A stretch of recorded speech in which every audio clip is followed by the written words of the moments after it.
والصلاة والسلام على رسوله النبي الكريم وعلى آله وصحبه وأهل بيته وأزواجه وذرياته أجمعين. أما بعد، فأعوذ بالله من الشيطان الرجيم. بسم الله الرحمن الرحيم. يا أيها الذين آمنوا لا تتبعوا خطوات الشيطان ومن يتبع خطوات الشيطان فإنه يأمر بالفحشاء والمنكر ولذكر الله أكبر والله يعلم وأنتم لا تعلمون. صدق الله مولانا العظيم وصدق رسوله النبي الكريم.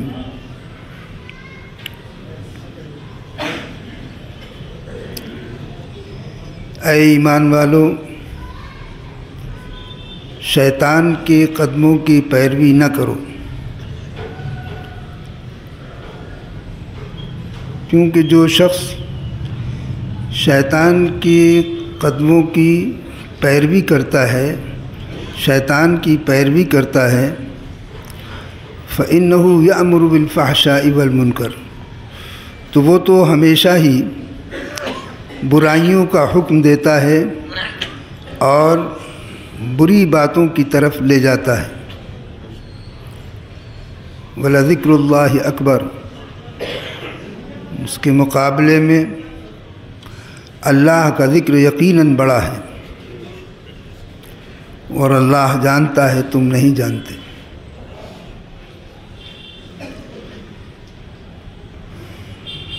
قرآن کریم کی آیت مبارکہ اہل ایمان کی اصلاح کے لیے اور ان کو صحیح راستہ بتانے کے لیے حکم دے رہی ہے کہ تمہیں کون سا راستہ اختیار کرنا ہے. دراصل انسان کو اللہ تعالیٰ نے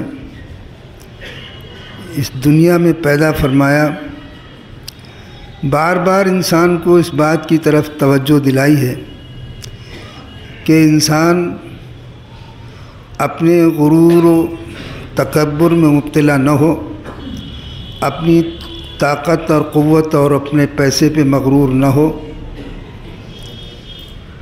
بلکہ وہ اپنی پیدائش پر غور کرے.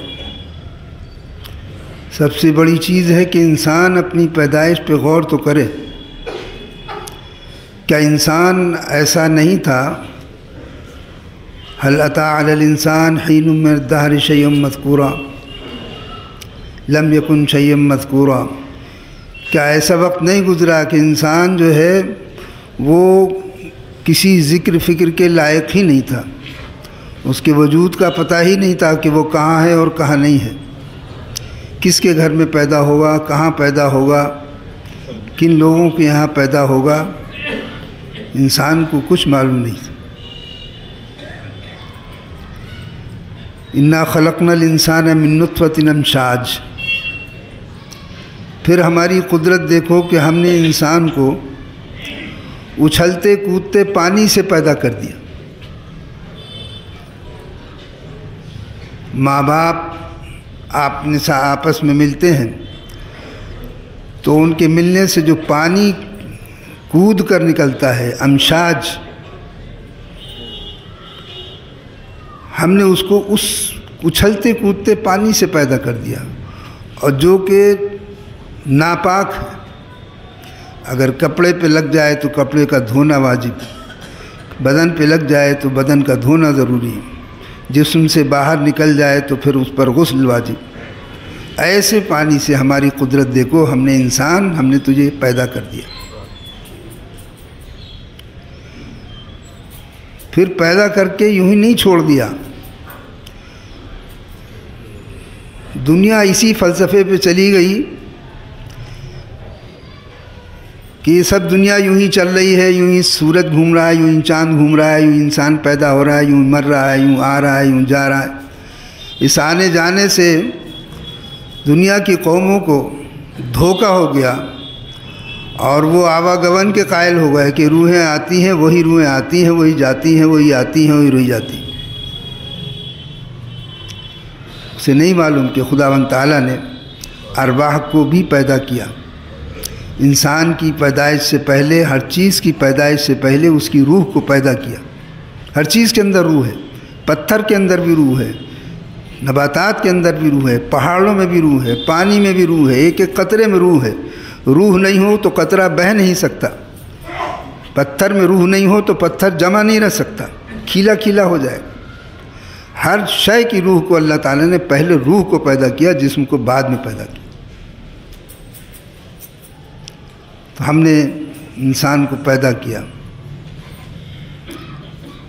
جب پیدا کیا تو ہم نے اسے یوں ہی نہیں چھوڑ دیا، اسے سمجھ عطا فرمائی، اسے عقل عطا فرمائی، اسے فکر عطا فرمائی۔ فجعلناہ سمیعا بصیرا، ہم نے اسے سننے والا، سمجھنے والا، بصیرا، ہم نے عقل والا، فکر والا، سمجھ والا بنایا اسے۔ ایسے اندھا گنگا بہرا نہیں بنایا انسان کو۔ جب ہم نے ساری نعمتیں اس کو دے دیں اور سوچنے سمجھنے کی اسے طاقت اور قوت بھی دے دی، انا ہدیناہ السبیل، پھر ہم نے اس کو صحیح راستہ بھی بتا دیا، اپنے کلام کے ذریعے، اپنے پیغمبروں کے ذریعے ہم نے اپنا کلام نازل کر کے اس کی زندگی کا قانون بھی بتا دیا، اسے زندگی کس طرح گزارنی ہے یہ بھی بتا دیا، اور ان کے لیے نمونہ عمل بھی بھیج دیا تاکہ وہ یہ نہ کہہ سکے کہ ہم اس دشوار گزار راستے سے کیسے گزر سکتے ہیں، اس پر کیسے عمل کر سکتے ہیں۔ یہ بھی ہم نے پیغمبروں کے ذریعے بتایا۔ اما شاکروں و اما کفورا، پھر اسے اختیار کر دے دیا کہ اب وہ شکر گزار بندہ بن جائے یا کفر اختیار کر لے اور ناشکرہ بن جائے۔ جس راستے پہ چلے گا اس راستے کے جو اثرات ہیں وہ پھر مرتب ہوں گے۔ آگ پر چلے گا تو آگ اس کو جلائے گی، کانٹوں میں چلے گا تو کانٹے اس کے جسم کو بھی زخمی کریں گے، اس کے کپڑوں کو بھی زخمی کریں گے۔ کڑوے پھل کھائے گا تو اسے میٹھا مزہ نہیں آئے گا، حلال روزی کھائے گا تو اس کو اندر عقل اور تمیز پیدا ہوگی، حرام روزی کھائے گا تو اس کے اندر سے خیالات فاسد پیدا ہوں۔ ہم نے سب راستے بتا دیے، اما شاکر و اما کفورا۔ اب وہ شکر گزار بندہ بن جائے یا ناشکرہ بن جائے، یہ اس کو اختیار دے دیا کہ وہ کون سا راستہ اختیار کرتا ہے۔ قرآن کریم کی آیت میں فرمایا کہ دیکھو اے ایمان والو، جب ہم نے تمہیں ایمان کی توفیق دے دی ہے، جب ایمان کی توفیق اللہ ہی دیتا ہے، کسی کے بس کی نہیں، انسان کے اپنے عقل کی بس نہیں ہے کہ انسان ایمان کی راہ پر چل پڑے، انسان کی بس کی بات نہیں ہے۔ ورنہ اگر عقل کے ذریعے سے ایمان کی دولت ہوتی تو دنیا کے اندر کیسے کیسے عقل مند، کیسے کیسے مفکر، کیسے کیسے فلسفی، کیسے کیسے سمجھدار دنیا کے اندر پیدا ہوئے ہیں، کیسے کیسے علم والے پیدا ہوئے ہیں، اور آج بھی ہیں۔ یعنی علم کی اب یہ ہو رہی ہے کہ انسان زمین کو چھوڑ کر آسمانوں پر کمن ڈال رہا ہے، ستاروں پر کمن ڈال رہا ہے، یہاں بیٹھ کر سیاروں کا حساب لگا رہا ہے، ان کی چالوں کو دیکھ رہا ہے، ان کی رفتار کو دیکھ رہا ہے، ان کے حالات کو سمجھ رہا ہے۔ اس قدر عقل انسان کے پاس ہے، لیکن ساری عقل کے بعد اسے توفیق الہی یہ نہیں ہے کہ وہ مومن بن جائے۔ سب چیزوں کو دیکھنے کے بعد وہ مومن نہیں ہو رہا ہے، سمجھنے کے بعد مومن نہیں ہو رہا ہے۔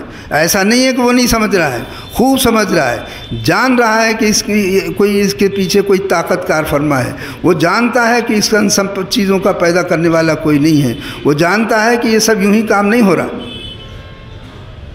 پھر بھی وہ اپنے حقیقی رب کو کی طرف نہ سر جھکاتا ہے نہ اس کا اقرار کرتا ہے۔ تو یہ تو یہد اللہ من یشاء، اللہ جس کو ہدایت چاہتا ہے اپنے نور کی طرف ہدایت دیتا ہے۔ یہ نور ایمان کا نور ہے، اس کو اللہ ہی جس کی طرف ہدایت دینا چاہتا ہے وہی اس کی طرف جاتا ہے۔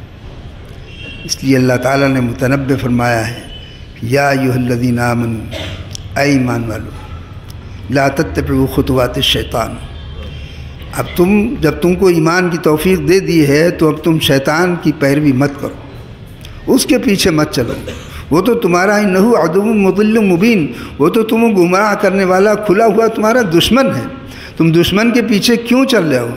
تمہاری اتنی بات سمجھ میں نہیں آ رہی؟ رب تعالیٰ تمہارا کہہ رہا ہے کہ وہ تمہارا دشمن ہے، اور کس کی بات مانو گے پھر؟ اور کس کی بات مانو گے؟ جب خداوند کریم کہہ رہا ہے کہ وہ تمہارا کھلا ہوا دشمن ہے، پھر بھی تم اس کی طرف پیروی کر کے جاؤ گے تو پھر آخر پھر ہمارا اور تمہارا انجام کیا ہوگا، یہ ہمیں سوچنے کی ضرورت ہے۔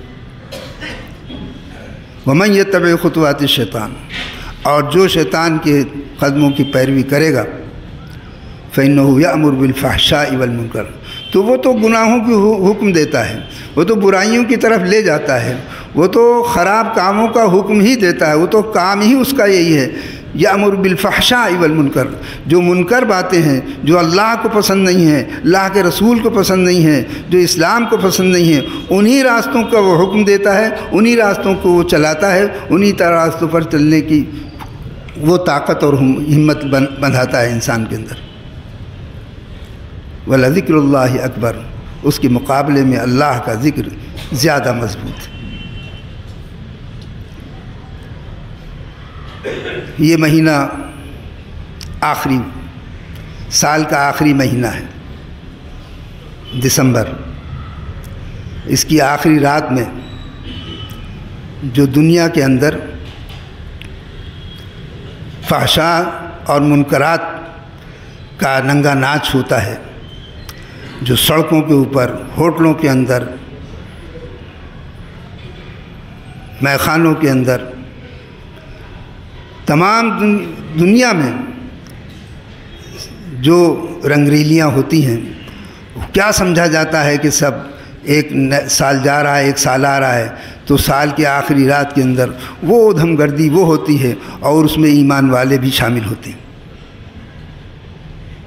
ہم نے پچھلے سال سے یہ عزم کیا تھا کہ جس کو بھی اللہ توفیق دے گا ہماری بات سننے کی، 31 دسمبر کی رات میں ہم جلسہ کریں گے انشاءاللہ العزیز، تاکہ جس کو بھی اللہ توفیق دے وہ کم سے کم ان برائیوں سے بچ کے کچھ دیر تو اللہ کا ذکر سنے گا اس رات میں۔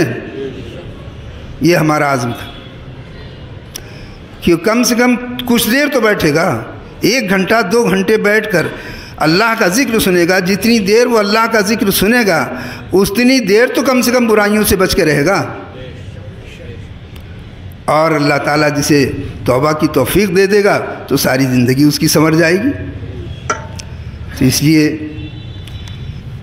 31 تاریخ کی رات میں مسجد کے اندر ہی انشاءاللہ العزیز ایک جلسہ ہم رکھیں گے، علماء اس کے اندر بیان کریں گے معاشرے کی اصلاح، ہماری خرابیاں، ہم جن راستوں پر چل رہے ہیں وہ راستے صحیح ہیں، غلط ہیں، صحیح راستہ کیا ہے، دین کا راستہ کیا ہے، اسلام کا راستہ کیا ہے، اللہ اور اس کے رسول کی اطاعت و فرما برداری کا راستہ کیا ہے، اس کی رضا کا راستہ کیا ہے، کس راستوں پر چل کر ہم اسلام کے ماننے والے بن سکتے ہیں، کن راستوں پر چل کر ہم جنت کے حقدار بن سکتے ہیں، کن راستوں پہ چل کر ہمارے لیے آخرت میں مصیبت کھڑی ہو سکتی ہے، ہمارے لیے عذاب سامنے ہمارے آ سکتا ہے، ہمارے قبر میں اندھیرا ہو سکتا ہے، ہمارے حشر کے اندر ہماری رسوائی ہو سکتی ہے، اور کن راستوں پہ چل کر ہم ان تمام چیزوں سے بچ کر اللہ اور اس کے رسول کی اطاعت و فرما برداری کے اندر ہم اپنی زندگی گزار سکتے ہیں۔ اس کے لیے 31 دسمبر کی شام کو اس مسجد میں عشاء کے بعد اطمینان سے انشاءاللہ العزیز ایک جلسہ ہوگا مختصر سا، جس کو اللہ توفیق دے اللہ اور اس کے رسول کی باتیں سننے کی اور اس کی اطاعت و فرما برداری کا جسے شوق ہو وہ آئے اور خداوند کریم کے اس احکامات کو، ان بیانات کو گوش گزار کرے۔ خداوند کریم توفیق عطا فرما دے، ہمیں توبہ کی توفیق عطا فرما دے اور صراط مستقیم پر چلنے کی توفیق عطا فرما دے۔ وما علینا الا البلاغ۔